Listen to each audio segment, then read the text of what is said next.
Oh yeah, this was a thing. Man, this movie really just came and went, didn't it?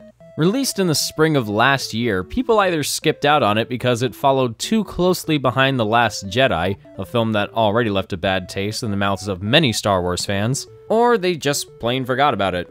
In my case, I'm the latter. I mean, it came out around the same time as Avengers Infinity War and Deadpool 2, so you can tell where my priorities really were. It wasn't until recently when the movie was put on Netflix that I finally got around to seeing it, and now that I have, I can conclude that Solo: A Star Wars Story might just be the most mediocre Star Wars movie I'd ever seen. A young Han Solo, or at least that's what he's supposed to be, gets involved with this group of smugglers, I think, and then some other stuff happens. I don't know if I can really call this a plot, since it just seems to jump around a lot.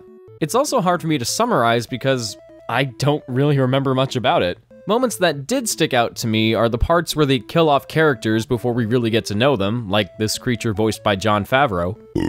Goodness gracious. Or that woman Woody Harrelson was probably sleeping with.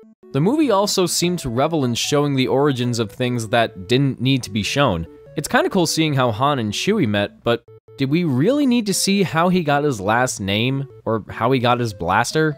There were parts I enjoyed, like seeing him make the Kessel Run and meeting Lando for the first time, but the story lacks focus, and scenes are often not given enough time to leave much impact.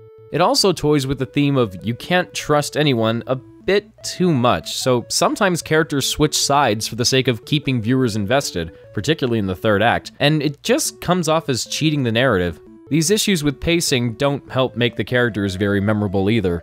There's this droid that keeps making forced equal rights jokes, Paul Bettany's character is a bit too similar to Krennic from Rogue One, and Han's girlfriend, played by Emilia Clarke, doesn't have much to her except for the fact that she's apparently working with Darth Maul. I'm sure they explain this in the comics or TV shows or something, but I don't care about that kind of stuff. Unless it's Genndy Tartakovsky's Clone Wars. Seriously, that show is amazing. The one character that really surprised me in a good way was Lando.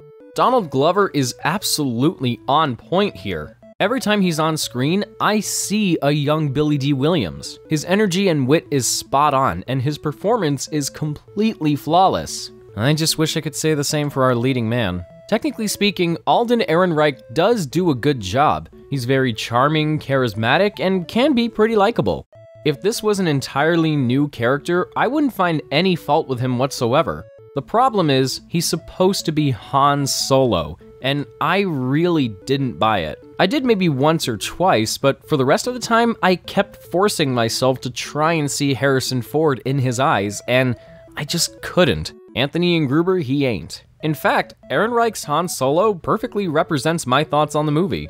If this was anything other than Star Wars, it would be a forgettable but passable space adventure.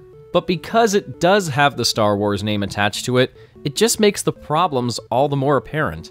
Ignoring all the production issues and behind-the-scenes drama, Solo really doesn't add anything to the mythos, and what it does add are things I really couldn't give less of a Goomba's rump about.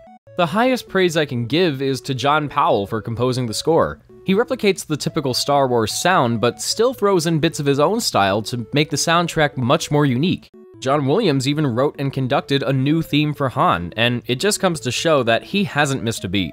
The movie itself is just kind of there. Aspects of it are enjoyable, but the rest of it flounders in terms of story and character, and I honestly got kind of bored in places. So, would I recommend you go watch Solo: A Star Wars Story?